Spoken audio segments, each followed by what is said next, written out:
Man, BVN, it's that time. It's time for another episode of Bleav in Kentucky. I'm here with Double Zero, the 96 champ, the NBA vet TD, Tony Delk. What's up, TD? Man, I'm happy to be here. It's gonna be a fun night. I'm excited about our guest tonight. So you went out, surprised me again, man. We got some special people here. You can introduce one of my favorite teammates I played with and got traded with. Just a unbelievable vet, but just taught me so much about the game. From Baltimore. When I say rugged, tough, knows no one knew the game at the level he knew it at. And just being an elite high school player and to go to Wake Forest to make it to the NBA. I mean, this dude right here has done, fabulous, marvelous things at the highest level. And what made it so special was that, he was a leader on and off the court, and I enjoyed and loved playing with the one and only Muggsy Bogues. Muggsy, what's up, man? Man, hey, I got excited, man. When I hit the video, I was like, damn, that's my dude. You know what I'm saying? So, hey, it doesn't get any better than that, And not to leave you out, Sam. Hey, you part of what we're doing too, man. But with to see this dude right here, man. Hey, I love that dude. Yeah, Sam. Sam, that's my counterpart right there. That's my feed off man doing our show. So Okay. I'm happy to have him. But yeah, I appreciate TD. It was an honor, man, to have you as a rookie. As you came in, coming in from Kentucky, being a champion, being able to fulfill your dreams on the college collegiate level.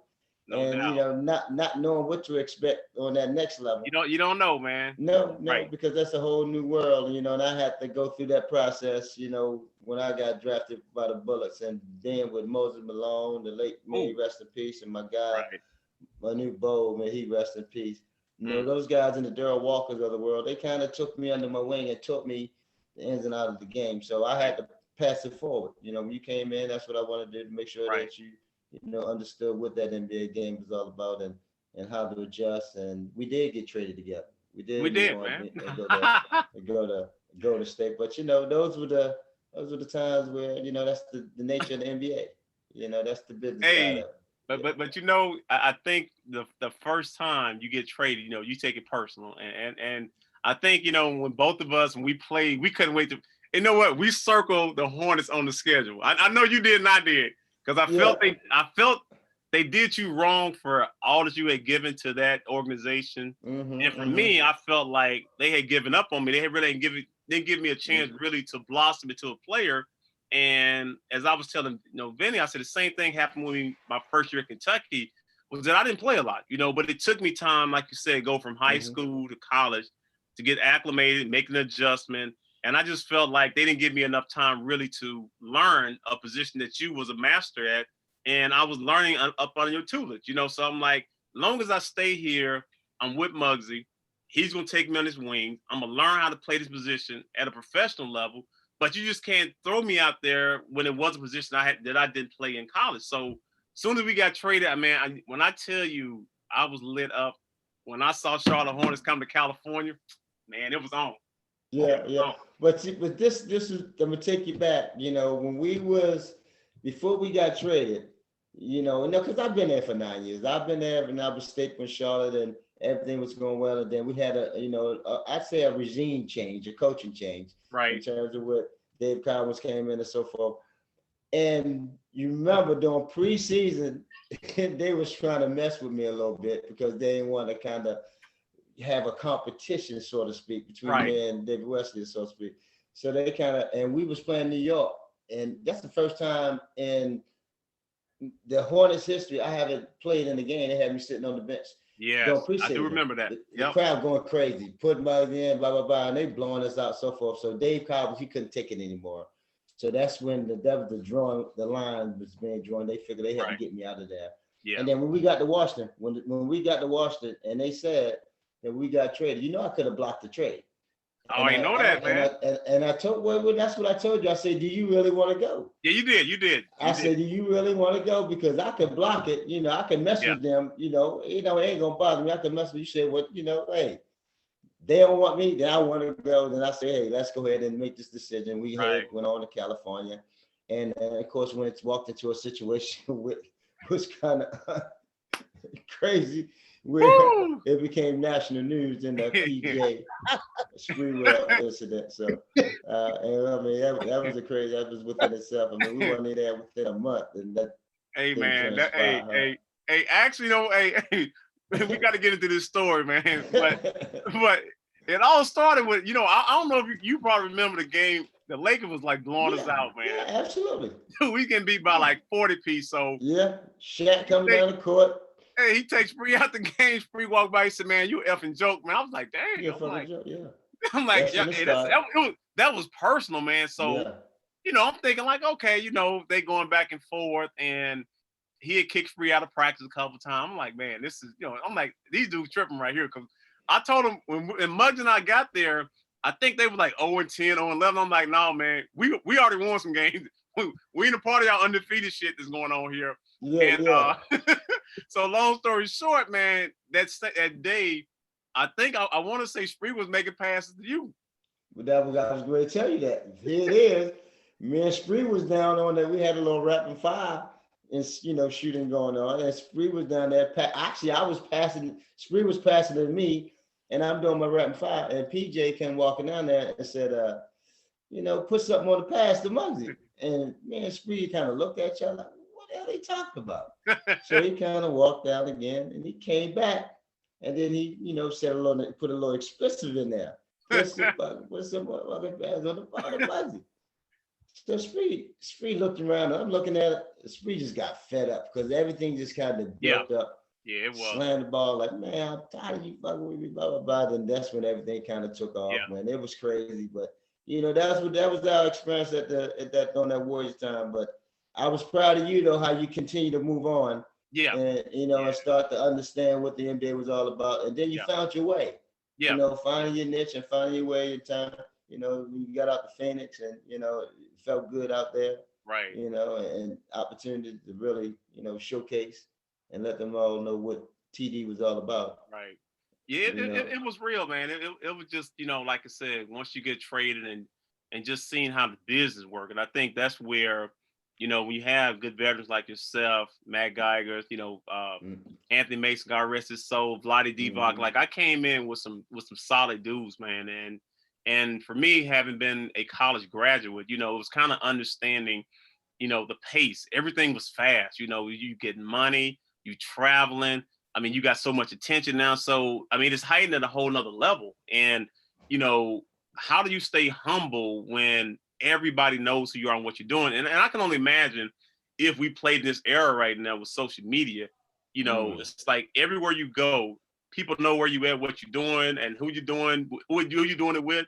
And for us, we really kind of kept our lives discreet because, when you're married, you have family, you have kids, is that you're trying to protect your kids more than anything. We're grown men. We know how to handle and conduct ourselves. But when you have a family, you're really thinking about how can I protect my kids and my legacy live on. So it was, I learned so much from that first year playing with you guys and us getting traded together. We always remained friends. And every time I saw you, I was like, man, I have so much respect for, just you making it out of Baltimore, man. You played on a prolific high school team with so many pros, but, just yourself, not looking. I tell people, I say, it's not about your height. It's about your heart. It's about your love. It's about your desire.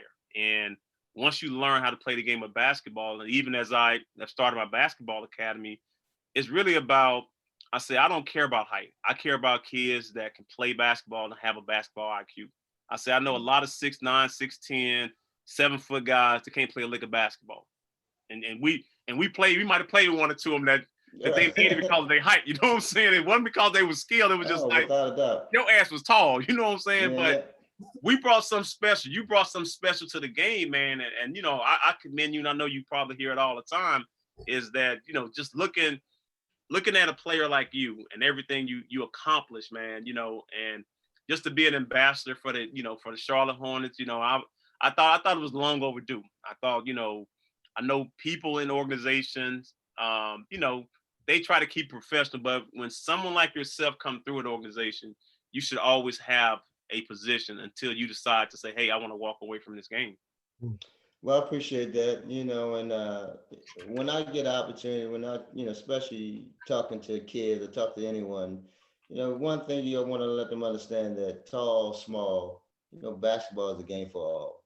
And Yeah. If you have the ability to play, you have the understanding, how to keep climbing the ladders at your position, then you'll be in the opportunity, you'll be in a position where somebody's going to see that talent and somebody going to be able to, you're gonna be able to display that on whatever level that may be, and these small guards today, the game is totally different for me.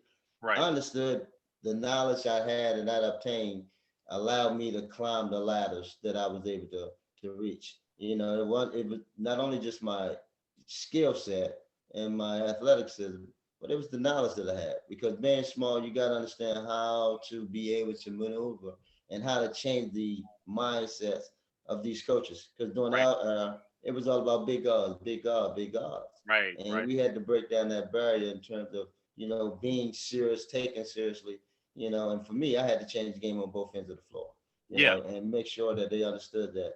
And that's what I make sure I let kids know, because once you get to that level and coming from where we came from, it started at an early age. Me, the Reggie Lawrence, the may rest in peace, my buddy, Reggie Williams, the David Wingates. We were blessed and fortunate enough to grow up in the same area, from Baltimore, and fortunate enough to play on the same high school team to where we was able to assemble to where they got a documentary out called the Baltimore Boys. So I mean, those were the guys that push you, and when they push you, you guys have the same goals and the same aspirations. You easily stay on that same path. But when you have a guy that's orchestrating it, the one that's behind the scenes that's really making it all happen, that was Coach Wade. That was our high school coach. Okay. He was the key behind it all because he checked all those egos. There was some big egos that he was dealing with. And so you got to be able to check them, and dealing with these kids at that age, coming from the atmosphere we came from, many of us didn't have fathers in our house. So, we all needed something totally, in a mentor, situation. And he was able to provide that. Everybody needed something totally different. And he understood that. And that's what made it so special for us. And that's one of the reasons why we was able to, chemistry work, everything was able to, work as he see, and had us really thinking as student athletes. Because, dumb jocks was so heavy terminology back in our era. The dumb jock. So he changed that concept, that whole narrative about you student athlete. And when us being able to conduct ourselves as student athletes, we was able to reach our ultimate goals. I'm gonna let you guys hop in. We happy to have the Bleav In Hornets crew up in here on Bleav In Kentucky, crossing it up. TD, we got Smith, the great Muggsy Bogues. We was talking before you hopped on. Sam got some Kentucky connections as well. He spent a little time in the Bluegrass State too, TD. Oh, what's up, Sam? Tell us, man, what's happening? I don't know, man. Fill me in. Yeah, so in a former life, I was a TV news reporter. Okay. That's what I went to school for. I did it for 5.5 years and got out when I could. 2 of those 5.5 years were spent at WKYT in Lexington. So Bill Bryant, Sam Dick, that channel in Lexington. And I was on the news side, so I didn't get to do much with the athletics side, unless it was like tournament time, right, or just general like UK, like university wide stuff going on. But yeah, I know Lexington well. I spent 2 years there, and I loved it there. It blew me away. I went in with like no expectations on like the city. You hear Kentucky, you think a certain thing, and then you get there, and it's like, no, this isn't like that at all. Man. Yeah, so different. And I saw a lot of Kentucky according to the news, from the like Southern Kentucky, Western Kentucky, Eastern. I went all over the place. But yeah, I'm happy to be here. I'm also happy to just kind of sit back and listen to you guys talk. Like this is great. Oh yeah, man. Yeah, I haven't caught up with my young fella in a minute. It's been a while. I feel the same way. I feel the same way hosting with TD as you do hosting Bleav In Hornets with Muggsy. Yeah. I listened to your trailer, the intro episode, and you're like, it's gonna be Bleav In Hornets with me and Muggsy Bogues. Yeah. They emailed me and told me that Tony Delk is coming along. I'm like, TD. I'm like, Dude, I watched him win the first title Kentucky won. I was old enough to remember. He was one of the best players on the team. So I'm in the same boat as you, hosting with TD, as you are hosting with Muggsy, man. I feel you. Yeah, I started a Hornets fan channel on YouTube. Sam Dracula, youtube.com/Sam Dracula. Fun, check it out. And the folks that run the podcast network DM me. I was like, hey, you want to do a podcast with a Charlotte Hornets legend? I'm like, okay, this isn't real. There's no way this is real. And then it turned out to be very real. So we're here. Yeah. Been having a blast ever since too. Yes. No, you got, like I said, man. The thing, like I said, what he accomplished, but just just how he moved, man. It was just just watching a professional. I think as the league has changed, and even as they was trying to push some of the older guys out, because and as much as I know, it's a business, and when owners have these teams, and you get into that 9th and 10th and 11th and 12th year, they pretty much know you got some tread on them tires. They're trying to bring them young dudes in, but you still got game left, because even going back to Muggsy, he still could play, and I'm watching him, at the end, and I'm thinking like, dang, I'm going to get there someday, and how are they going to treat me at the end? Because it's still, your knowledge is still there. Yeah, you lose some athleticism, some speed. That's a part of everyone aging, but it don't take away from, your game. You know what I'm saying? And I think, as we leave the game, and it's like, okay, where do we fit back into the NBA? Because it's, and Muggsy tell you, it's tough to get back in. It's like, man, you give your life and you do all these things for the NBA, and it's like, okay, when I'm coming back looking for employment, man, them dudes are like, doors are shutting like left and right. I'm like, hey, and here's the bad part about it. You would think we're bad dudes. Like, we had criminal records, we had some felonies. I'm like, I can understand that, but when you have great dudes that finished, did things the right way, and now it's like, hey, we just coming back, help us out. So I always found it was tough, man, for try to chase that dream of being an executive, getting into a front office position.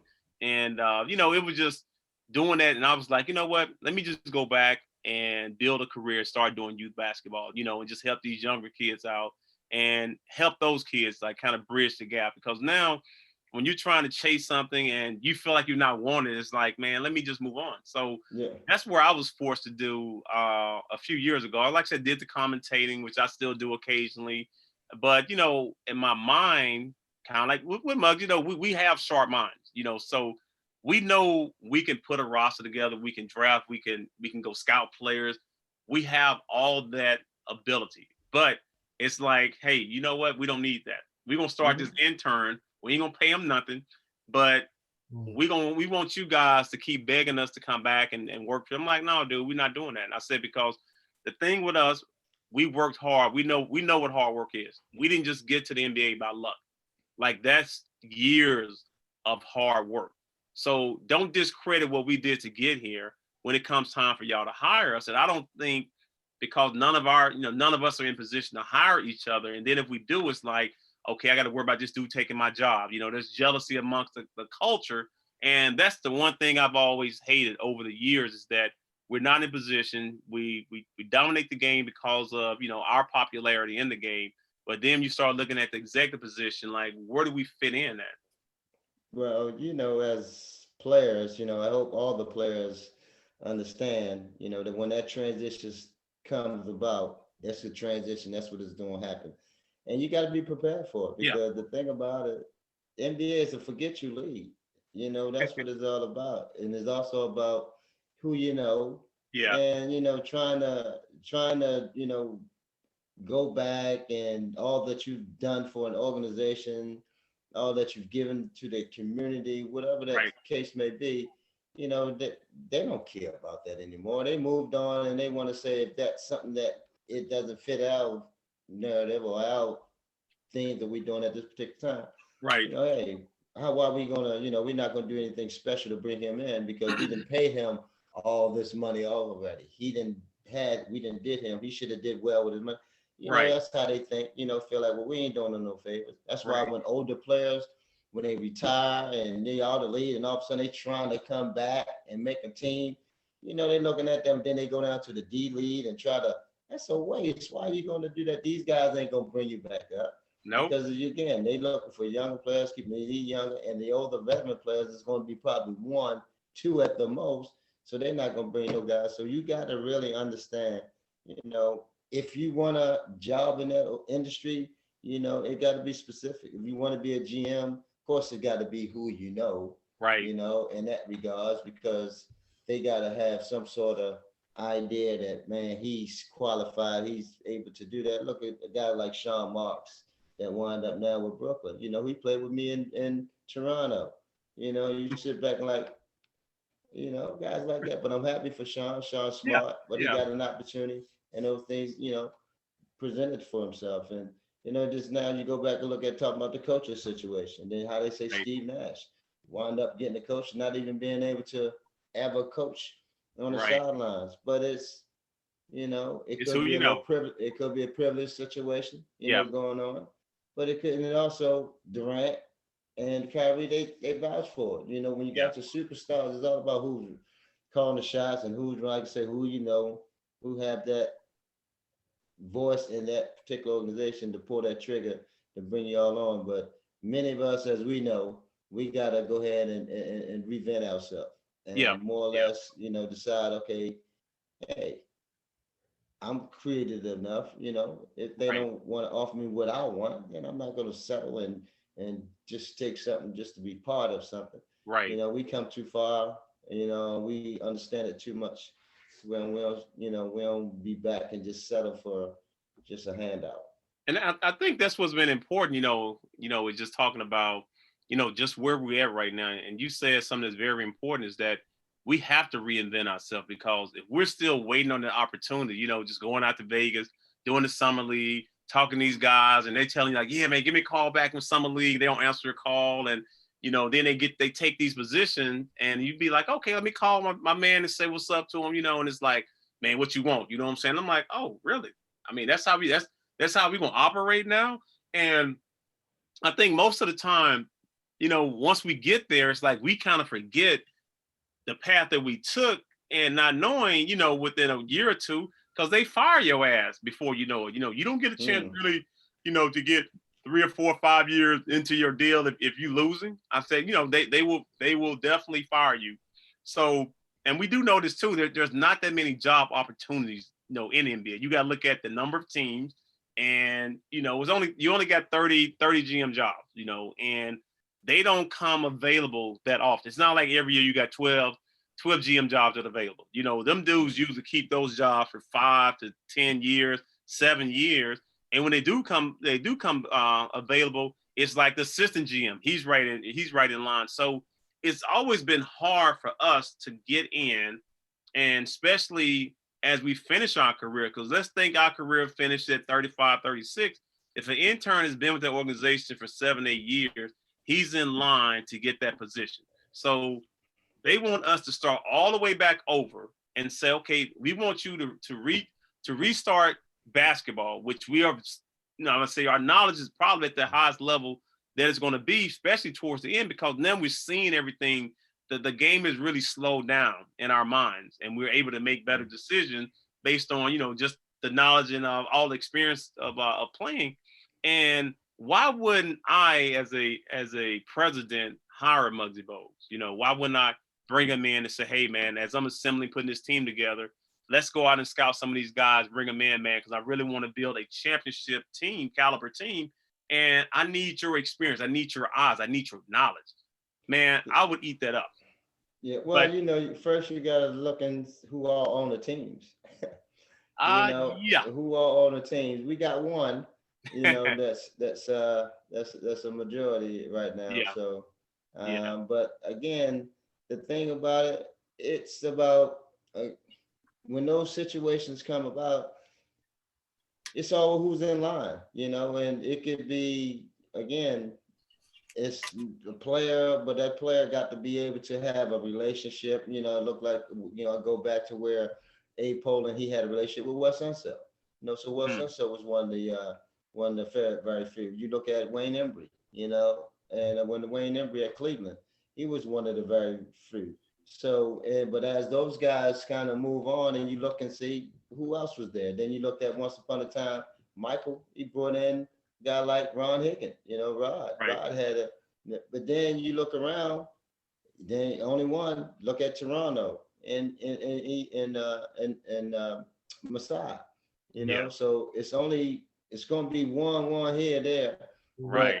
Elgin Baylor for a long time, but Elgin Baylor, back in there with the Clippers. You're right, But so those times it's like now here we are in 2021 and we're still in the same situation, And not only that, but for the coaches. Look at what happened with the coaches. Yeah. People that passed over. We fortunate enough that where Little Silas was able to, Steve Silas was able to get a great job finally, at Houston by being an assistant for 19 years, winning, having won at Golden State and being able to develop those guys and then come to Charlotte, then finally get an opportunity. And then when you do get it, the guys want to leave. But that's just how it goes. And no fault of those guys who want to leave, but he acquired some guys that's really talented as well. But just to kind of finish up on the point is that it's about, that still situation where the systemic is no longer is continuing to be, in the system. That's the systemic racism is always going to take place, and until that be addressed, it's always going to be we're always going to be the odd ones out. Well, I think it's hard to address because, like you said, if you look at the 30 owners, when you have one that's only a minority, I mean, it's hard for them to hire someone that they didn't grow with it, that they know us, but we're not a part of their culture. You know what I'm saying? So that makes it hard when it's easy for me to hire one of my own. You know what I'm saying? I'm like, okay, he's one of my own. I see him, I talk to him.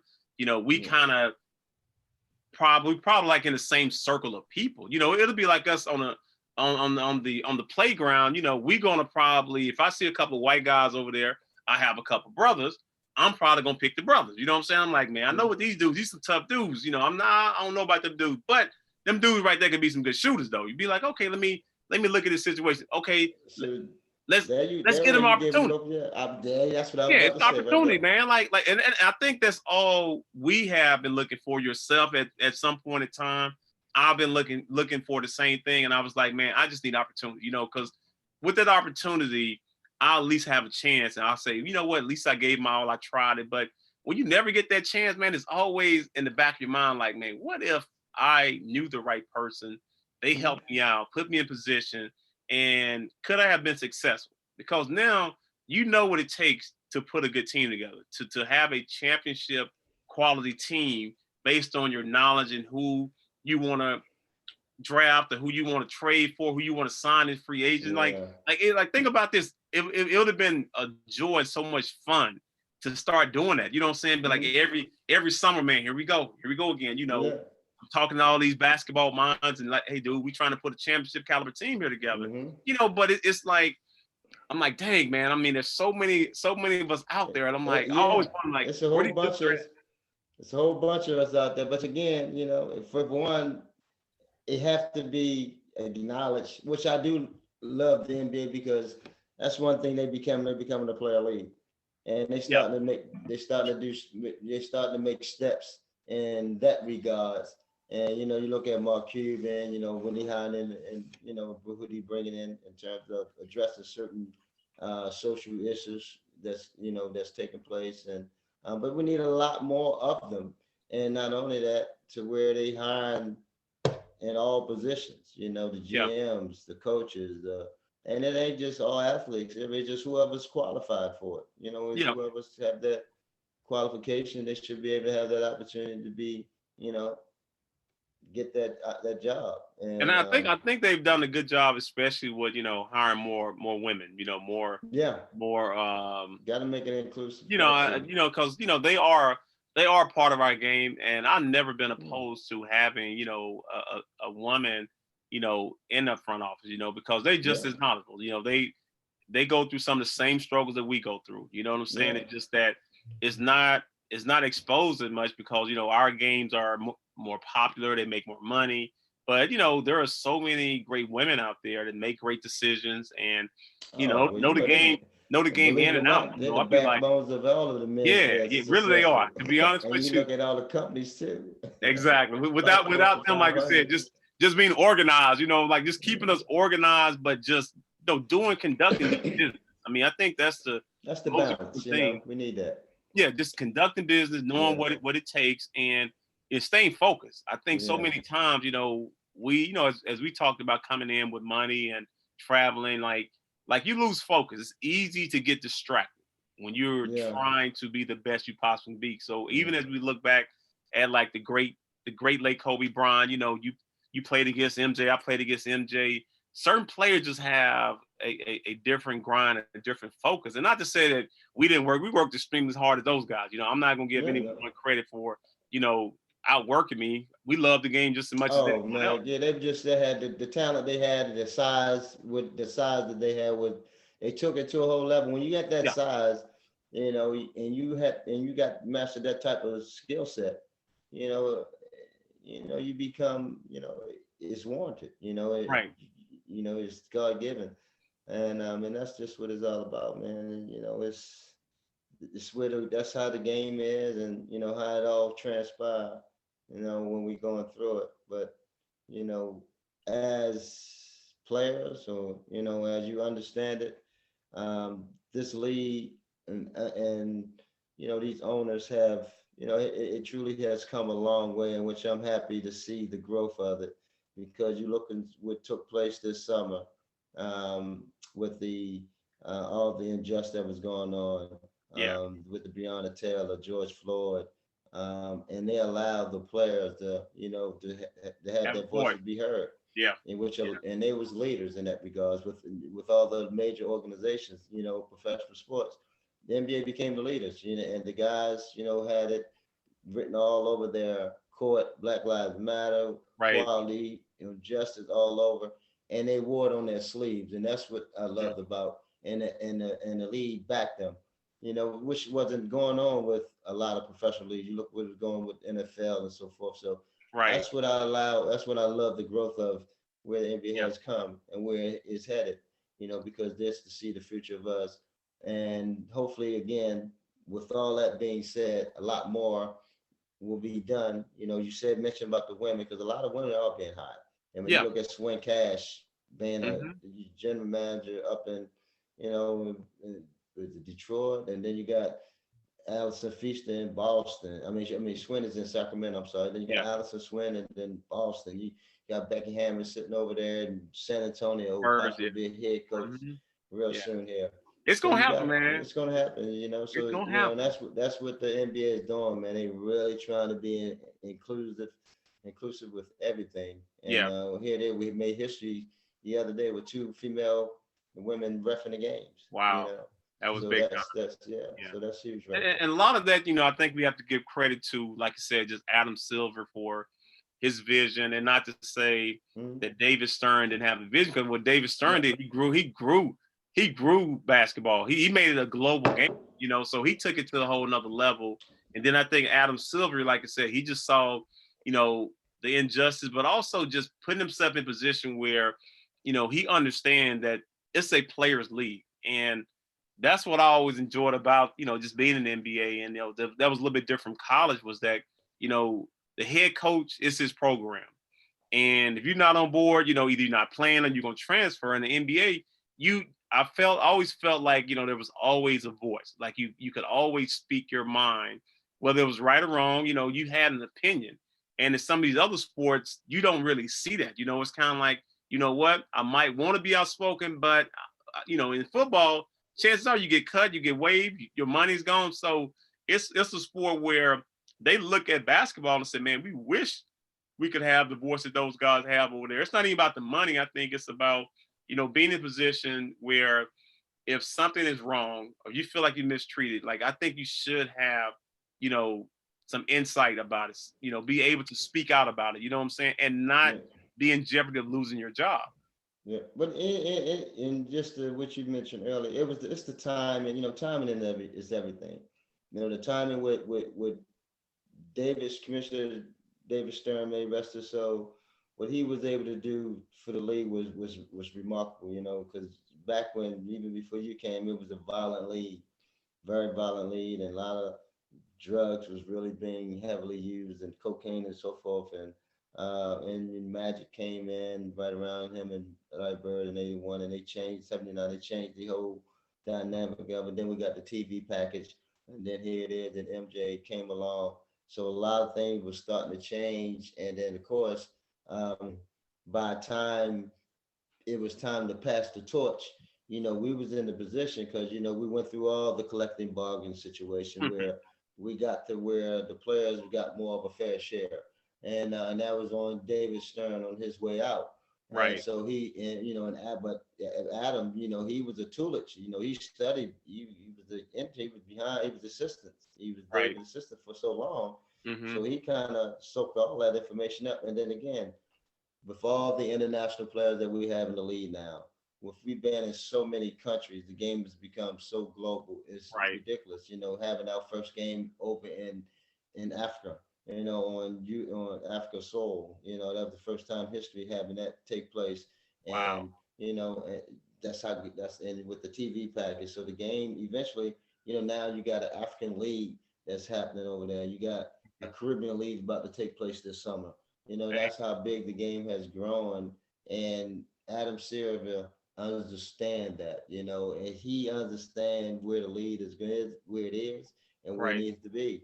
And the players understand that. And that's why the partnership really works well together, you know, and with the understanding, and that's why it starts with leadership. And that's why the guys was able to go out and have their voice heard, you know, because Right. it all starts with leadership. When you got leadership, you know, at the top that leads in that manner, everybody falls in line and they able to go out and, you know, lend their voice. And that's where one voice just become one as it Right. becomes separately.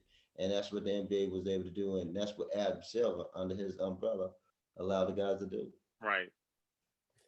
Hey, man, and Muggsy, man, this your ears might have been burned a few weeks ago because this we talked about you before. Tony, you mentioned getting drafted by Charlotte, and you said when you came in as a rookie, you said, and I quote, your point guard skills weren't where they need to be, and Muggsy is checking you in camp and just dogging you and making you have to work on your handle to get it where it need to be as a rookie.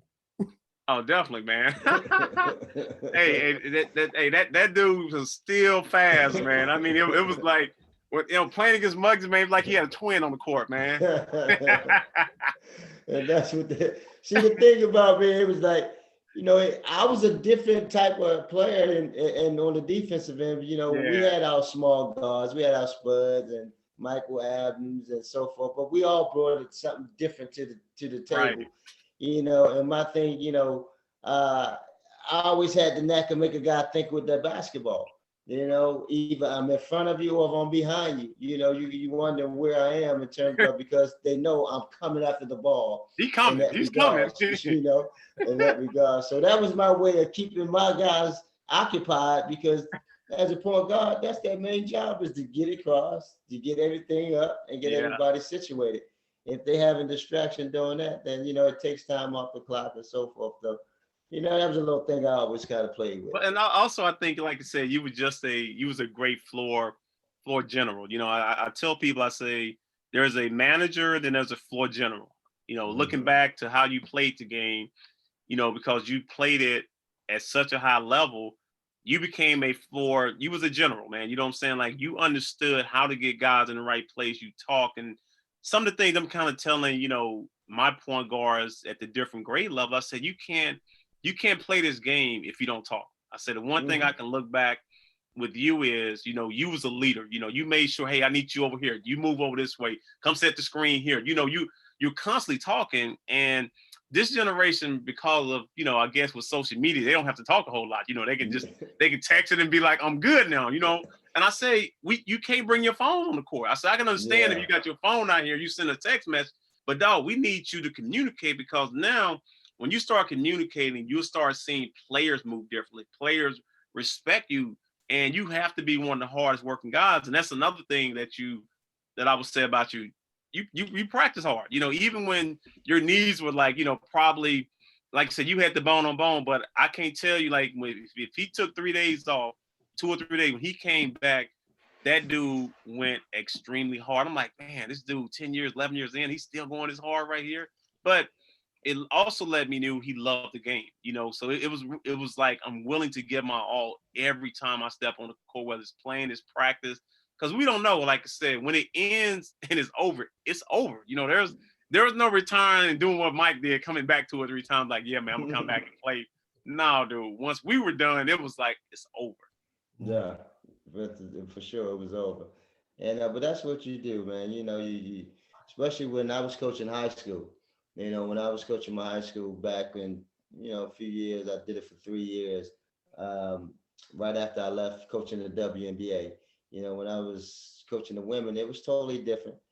Coaching the female, but they were so professional. I enjoyed coaching them.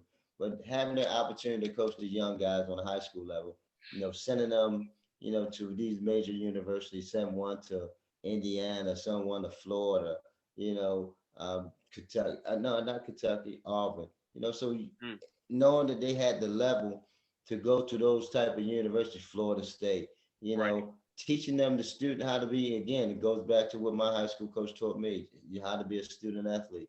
I Right. brought my bricks out. I had them working with my bricks, making sure how I had the bricks out there, working defensively and all sort of things, jumping jacks, and just to Right. get their mind off of, Literally. certain things and Well, show I how think to I think stay it was tough, development. You can you say this know. right here. You had this, and I had it. Is mental toughness, Yeah, man. got I to have think it. this generation is not. It's not anywhere near as mentally tough as, and it's different. You know what I'm saying? Like, Yeah. we had to be mentally tough. You being in Baltimore, me having 5 brothers. It was like, dude, hey man, if you ain't tough, you're not gonna make it. It's No. just the way it is. That's your mentality. But we provide, and our kids have so much right now, is Mhm. that they don't have to work hard for anything. It's like, you know what? This the When you entitlement it society. really it is. It is. And here's the thing too, it's easy when you quit once, it's easy to quit the second time, the third time, the fourth time. Yeah. We couldn't quit. It was like, dude, no, you can't quit. You got to keep playing. You know what I'm saying? Like, there is no other way out but to play this sport right here. If you're trying to be successful, you have a skill set, God has blessed you, you have to stay on the course. So Yeah. we kept ourselves engaged, but also I think, a lot of it was mental toughness and, just wanting to be the best, and just, like I said, just fall in love with basketball, man, and knowing that it was going to open doors for us. It also allowed us to get a free education. And I say, there's nothing greater, although we made it to the NBA, I say, but when you earn a free education, come on, man. Yeah, that's the ultimate goal for sure. Yes. But we can sit here and Absolutely. talk about that all day long. I know what's going to talk about y'all Kentucky boys. Which y'all, I know y'all want to get in and talk about the Kentucky connection in terms of what the Hornets been Yeah, able to acquire over these years, starting with Rex Chapman yeah. back in 1988, and then led off to TD, coming Yeah. following right behind him. And we had I'm gonna let you guys start off. Go ahead, Sam. What you guys want to talk about that? I was I was looking it up. I messaged Sam when I started to Bleav In Hornets. I was like, man, because like I told y'all before Tony hopped on, a lot of Kentucky fans are jumping on the Knicks because Julius Randle's up there, Kevin Knox is up there, Kenny Payne just left Kentucky to take an assistant coach position up there. A lot of Kentucky fans are big on the Knicks right now. And I'm like, but That's only two guys, three guys man, affiliation. quickly Knox, Kenny Payne, Nerlens, Yeah. quick. A lot of those guys just happened this year, so that's the thing. But through the years, the Kentucky Charlotte connection, like I was saying, Mike Pratt coached Charlotte University back in the 70s. Rex Chapman was drafted by the Hornets. TD, you were there in 96. KG. They drafted him, Jamal Right. McGlory, Mm-hmm. Wow. Malik Monk, Shea Gilgeous-Alexander was drafted by the Hornets. PJ Mm-hmm. Washington. PJ Watt, KJ, yeah. Yeah. Darius Miller was drafted by the Hornets. That's right. He You know, was. So Forgot all about that. He sure was. Yeah. MK, See, yeah. AD was drafted by the New Orleans Hornets. I don't know how y'all New feel. Orleans, well, you know that, Not too bad word. that was a little fixing right there. You know, that was a fixing. Could have been a New Orleans Hornets / Bobcats. Yeah. And Dave Cowens is from Kentucky. He didn't go to UK, but he's from Newport, Kentucky. About that. So it's a lot of Kentucky Charlotte interactions through the years. I thought that was really neat. Yeah. And Malik, I got to get y'all's thoughts, because as explosive as he is, athletic as he is, especially when he gets hot, he's more streaky. But we saw him drop 47 on North Carolina in Las Vegas that one year when he was at Kentucky. What are y'all's thoughts on him? I thought he went off last night for I think 36 or something like that. I thought he might have been, Malik went off last night. He went crazy last night. I thought we would have seen more of that from him. What's y'all's thoughts on what he's done since he's been to Charlotte? And we can get into some more of the UK Hornets. You got it, Muggsy. You got it. Well, I'm a Malik guy. I love Malik. I really do love Malik. And I think Malik, it's all about, TD should know about, it's all about situations. Right. It's about situation. One thing about this kid, he can score the basketball. He can score the basketball now within his fourth year in the league. Yeah, I think it's four. This is four, fourth year. Should be, because Fox just got a. Yeah, this is fourth year. So yeah, this is fourth year in the league, and once you've been around the league after that third year, you truly start to come into your own and understand, what you're capable of doing, what you can do, and he can score the basketball, and for some reason he hasn't always, and it has been consistent, but he ain't always been the guy and have an opportunity to be looked upon as a starter. Get out there and say, well, show me what you got, give it to me. We got a little luxury. No, the string has always been tight with him. And when you're a player, having that string so tight, you could be really tight, and that can bring on the inconsistency. But right now, where I think his head is at, he don't care. He don't give no more. It's just like, once I'm on the floor, it's all about balling. I know I'm gonna do. Right. It's a contract here. They ain't picked up my option. It's like, hey, once I get on the floor, they brought in these guys. I haven't played. I'm the odd man out. They moved on, and they got other scenarios in their platform that they're trying to go with. So when my opportunity comes, I'm gonna take full advantage of it. Right. And that's what he's doing. He's taking full advantage, because even last season, he was starting to find himself until the little hiccups that happened with him. But and that set him back a little bit, and then coming back with the COVID and this year and then not playing, that takes time to find yourself and get that covered. But now he got his legs and he feeling it, and he getting this opportunity, getting minutes. You watch and see what Malik do. So whatever plans they have for him, the plans I know he had for himself is to put the ball in the basket and ball and show that I'm capable out here, and I know I belong out here. So I'm interested to see how it all plays out. And I'm kind of like you. It's funny. I'm looking at the finals of the Toronto-Orlando game. I'm like, Fred VanVleet, 54 points, 11 threes. Like, man. And it just lets you know, as Muggsy is talking about, just the small guards now. Small guards are dominant now. And I think we've always been dominant, but coaches have been the game changed now. Yeah. The game has changed now. It's more of a perimeter game. Yep. The big man is out of the game. Because we had, because if you think back to when we played, it was more about trying to throw the ball into the power forward or to the center. But here's my I like, so PJ Washington, of course, could have came out as a freshman, but went back to college, and we saw him mature and get better. I love he did that. And would you recommend that to guys that don't have a great first year, and there's pressure from your family, your peers? Do you think it's a good idea, and it just based on where you're being drafted at, if you feel like you're not having a great season, it's okay to go back, and try to do this again? Because like I said, you haven't got drafted yet, so you can only get better. That's how I look at it. Well, absolutely. Well, for one, it depends on where you are in the draft. You Right. know, if you 1, 2, 3, 4, 5, come on out. Shit, come on out. Yeah. Actually, 1, 2, 3, 4. If it's a guarantee that you 1, 2, 3, 4, 5, all the way up to top 10, and because where the money is now is totally different than where it was when we came out. I Right. was a 12 player chosen, back in '87, and I signed for 4 years, 3, 4 years for $1 million. Oh gosh. You got the 12 player now, shit, he's starting off at 4 million. Right. So it's a whole new different ball game in today's game. So it all depends on especially the situation.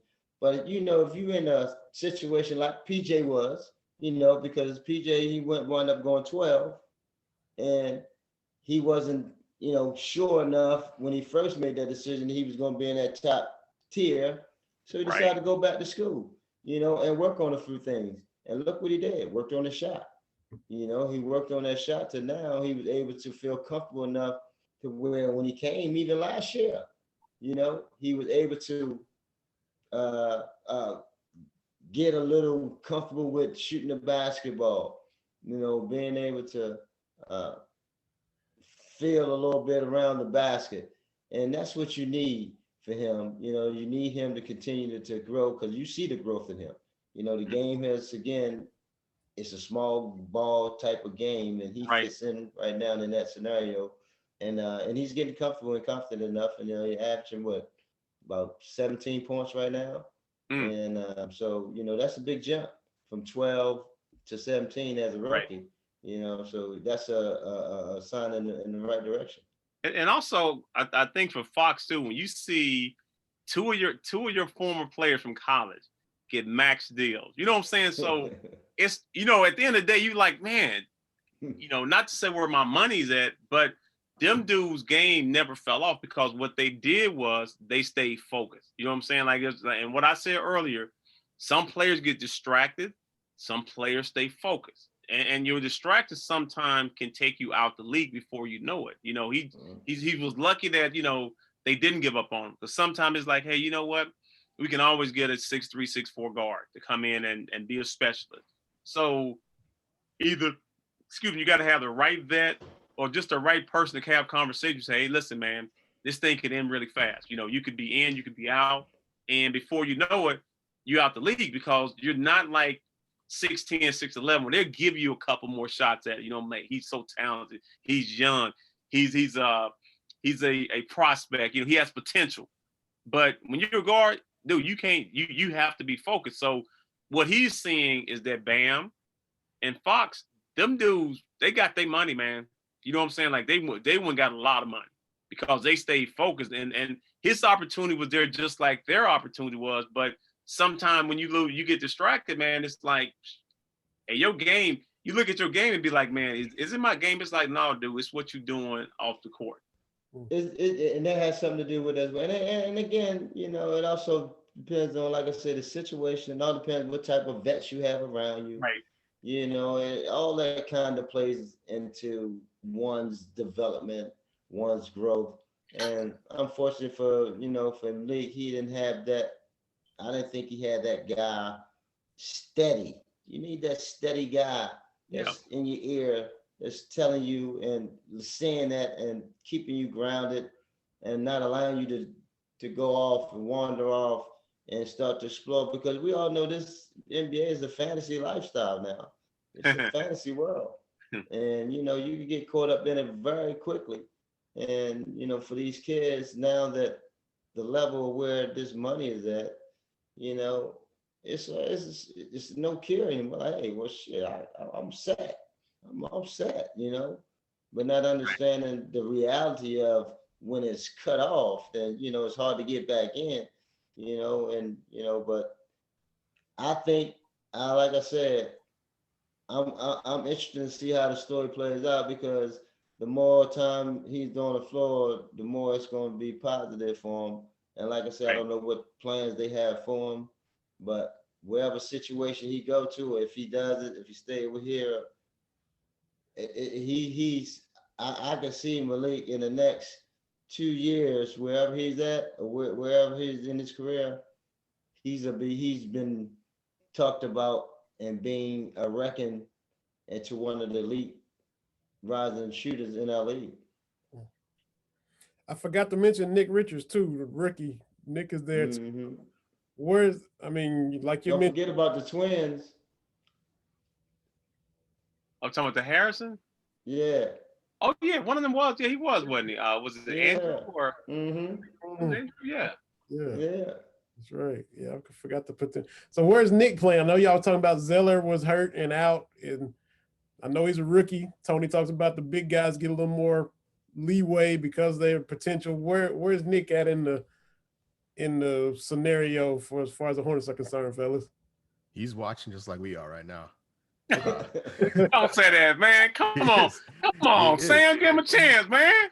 Opportunity. We've been talking about opportunity, Sam. Tell that to Brago. You talking about the big fella?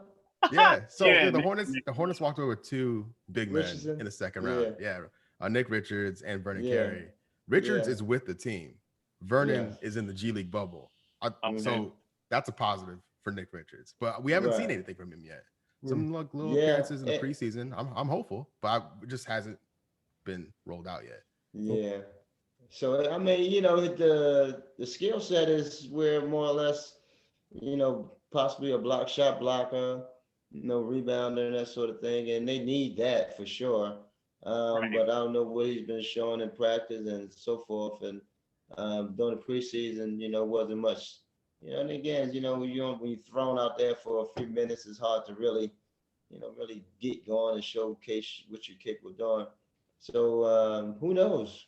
You may get the call with the situation now, and then, like I said, when you get that call, you got to be ready. That's it. I gotta ask Muggsy because I honestly don't know, and I'm curious. I couldn't have this chance to talk to you and not ask you.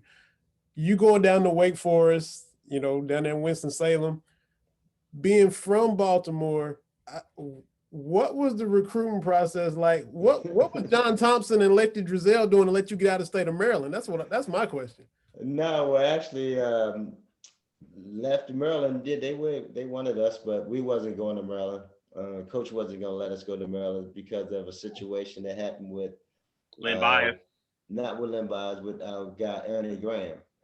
Oh, really? Yeah, former player of ours. Coach felt like they did Ernie wrong, so none of us wasn't going to Maryland. Okay. But in Georgetown, I could have went to Georgetown.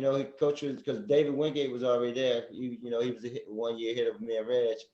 And then when Reg decided to go to Georgetown, Coach Thomas wanted me to come, but he had Michael Jackson at the time, and Michael Jackson was only a sophomore. And he promised Michael, and he told me, and I was in a situation where I didn't want to have to go and try to beat nobody out for 3 years and all that mess. And plus it was in DC. But I looked at more or less the situation. Wake Forest was a challenge for me academically, as well as it was the opportunity to play in one of the toughest conferences, which was the ACC. Mm-hmm. And my mom, in the weekend, my mom couldn't afford to be going to and traveling to games, so she can just turn on the tube every Saturday morning and watch our baby play. Yeah. So the situation for Winston, of course, it was a culture shock, coming from the city of Baltimore, and then all of a sudden down here with, a bunch of white folks. But it was an opportunity for me to grow, how to interact with other folks. And it was a challenge, but again, knowing how I am, I was able to adjust. And, you take the street smarts and you intertwine that with your intellect, you're able to do, you can get along with anybody, you can make that work. And the situation that I wanted to, for myself, that's what I needed. I need that challenge, that balance, and Wake Forest, the situation for me, I knew I was going to play. Playing with some good players, Delaney Rudd, who fortunate enough to make the NBA, Danny Young, as well as Kenny Green. Situation was great for me, and man, it, like I say, it was the best decision I made as a young man. Yeah, I definitely had to ask. And I got to ask you too, this NFL question, being from Baltimore, but you're a pillar in the city of Charlotte. Yeah. Are you a Panthers fan? Are you a Ravens fan? Are you still Oh mad yeah. Colts left town? Where you at? Oh yeah. You said it both. I'm a Panther and a Raven fan. I'm both. All right. Yeah. Hey, I'm both. You better believe it. I'm both. When they ain't playing each other, I'm rooting for them all. Yeah, yeah. And when they playing each other, I'm rooting for them both. Whoever win. That's just how it go. Well, That's where my loyalty lies. Now that we talk about NFL, who are you picking to win the Super Bowl?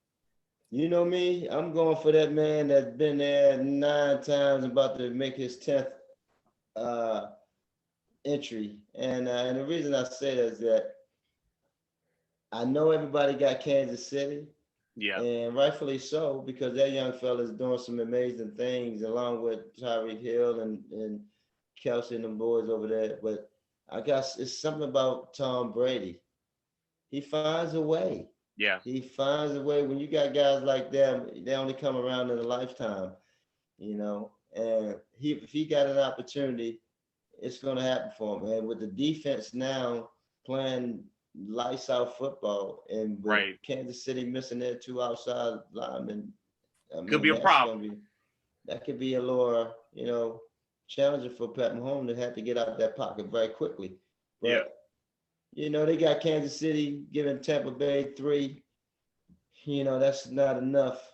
I got Tampa Bay, man. I think I got Tampa Bay. You got Tampa. Sam, who do you have? Oh man, I'm from St. Louis, and I stopped watching the NFL when they took my Rams away. I'm not the person that. Frankly, so but okay. That's okay. I'll back the other team from Missouri. I'll back. I got Matt for Stafford. Yeah. Exactly. Vinny? I think I'm gonna go Kansas City, and I'm gonna say they're gonna win 31-20 again this year, just like they did last year. Oh, 31-20. The first team to go back to back by the same score as they won the previous year with. I'm saying I might have to write that down. I might have to put that down. But quickly, I'm gonna go back to basketball quickly.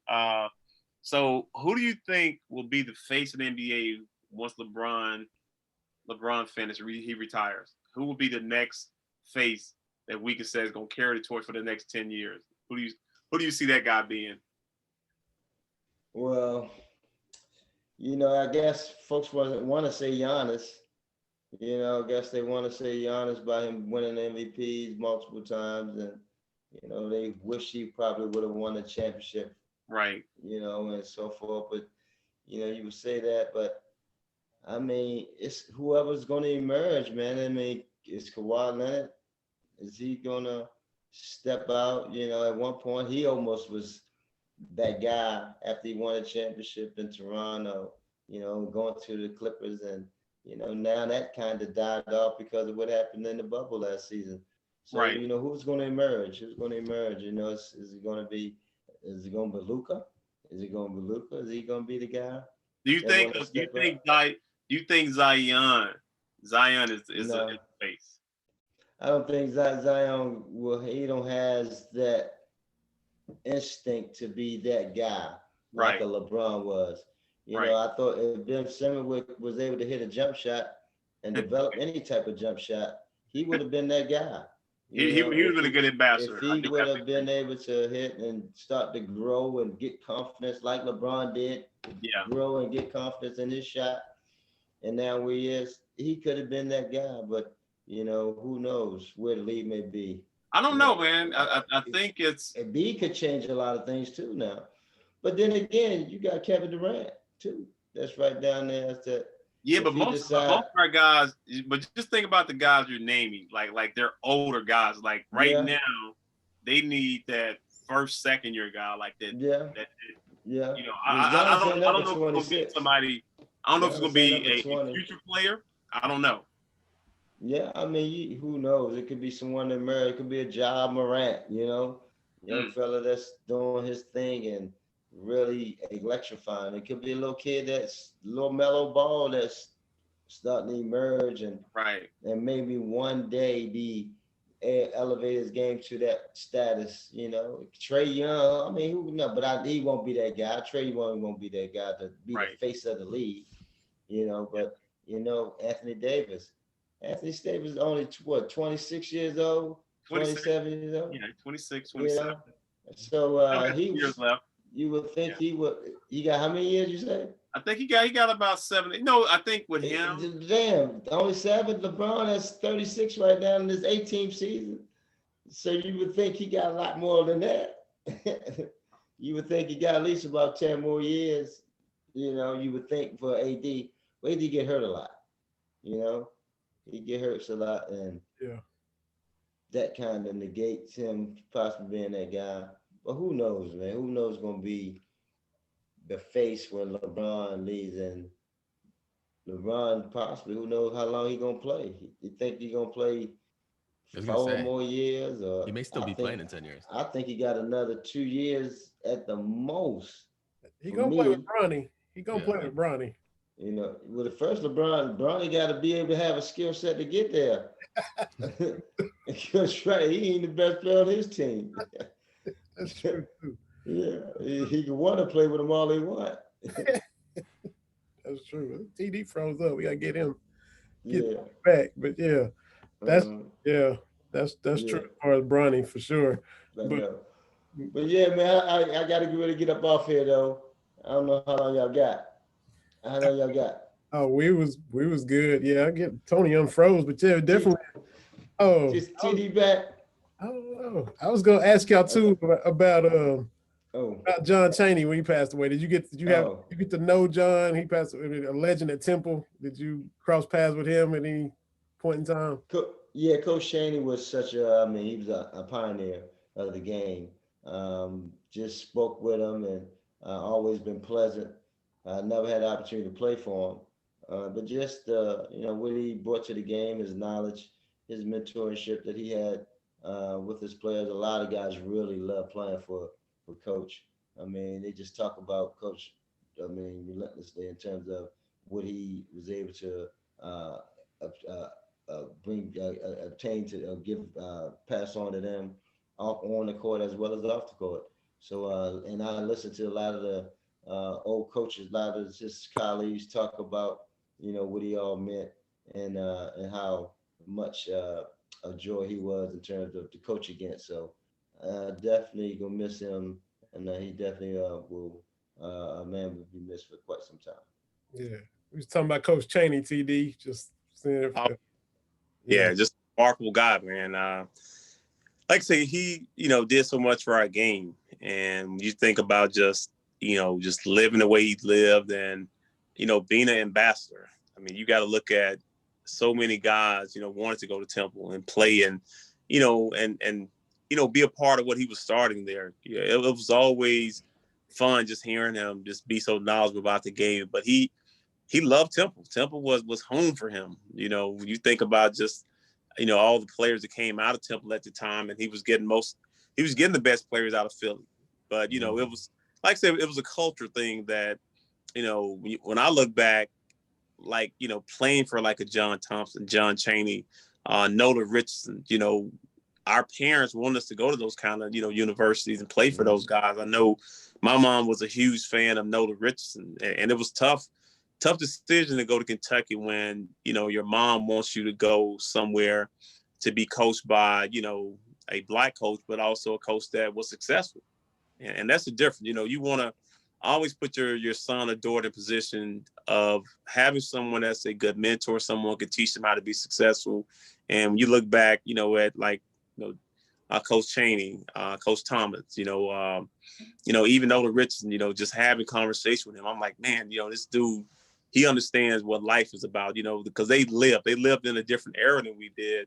So, it's always remarkable, just to look back at, what John Chaney did for basketball. And I know, Muggs, you say you're about to hop off. I just gotta tell y'all real quick. Well, 2 quick things. I was listening to Bomani Jones's podcast the other day, and he had Vernon Maxwell on there, and he said Mad Max said y'all get it in on the golf course, and he said you ain't nothing to mess with on the links. He said Short Daddy is something else on the links. My man, Mad Max, yes sir. But we be going at it. That's my dog, Dad. He lives here in Charlotte as well. And a lot of players have retired in this area, man, and that's the joy, that we have that small fraternity, in which TD alluded to being a small percentage of making this league. You know, that fraternity, man, it's the bonds that you build with these guys, and having a guy like V Max out there on them links like that, man, enjoying times. That's what it's all about. Oh, Big Daddy, he hits it long too. Yeah. Oh, he's a long hitter. He's a long hitter. And I know y'all, I know Dale Curry plays with y'all. His sister Jackie is like the big sister I never had. She called me little bro. Jackie is my big sister, man. So I just had to give her a shout out while I was on here talking to you, man. Oh, Jack, that's my girlfriend. Yeah. Yeah, that's my girlfriend. Absolutely, yeah. Her Eric played college ball up here at Tusculum, which is a little, it's a few minutes away from where we live. So we went over there and watched him play and met up with her and stuff. They good people, man. Love Jackie, man. Yeah, Jackie's good people, man. Dell, the whole family, man. That's my cat there. We just talking yesterday. You know, he's still here. We've been here for a minute. Long. Yeah, we've been here since '88. Wow, God. And TD, we gotta tell him about La Terrain before we get off of here, because TD got his own watch. He pretty much part owner of a watch company. They got a national championship edition for Kentucky winning '96. La Terrain got a special watch. TD's been in, and they sponsor. What you got, TD? Hey man, you know what? Like I said, when you said reinvent yourself, man, Dave came to me with the idea of like having a watch and being a part of a brand. Actually, it's out of Charlotte, North Carolina, which is, you know, when he called me, I was like, I don't know a lot about watches, but hey, if there's a chance we make a little money, you know, I'll do what I can on the social media side, but just getting to know them as partners and, you know, seeing that they're getting ready to, like I said, have a 25th anniversary watch for us win our championship in '96, you know, just kind of giving us some ideas, you know, what I thought would be a cool watch, a cool look. And we should have that watch available. There's only gonna be 96 of them made. And I think they're coming out right around March Madness. So we're trying to market them then and, you know, get them in the hands of some jewelers and some people in Kentucky, because you know how much they love Kentucky basketball. Oh, you know, boy, hey, king of the bluegrass. You know? Yeah, you know, I remember that. We came up there and went through that too. Yes. As a high school year, we came up there, we just ran through that tournament. But that's what it's all about. Hey, 60-0 is 60-0, man. Can't nobody. Hey, it is. Yeah, it speaks for itself, Muggs. Yeah. Man, we appreciate you, man.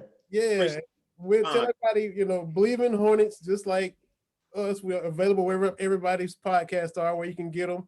When y'all recording and what y'all got coming up next. Stan, go ahead, Stan. Yeah.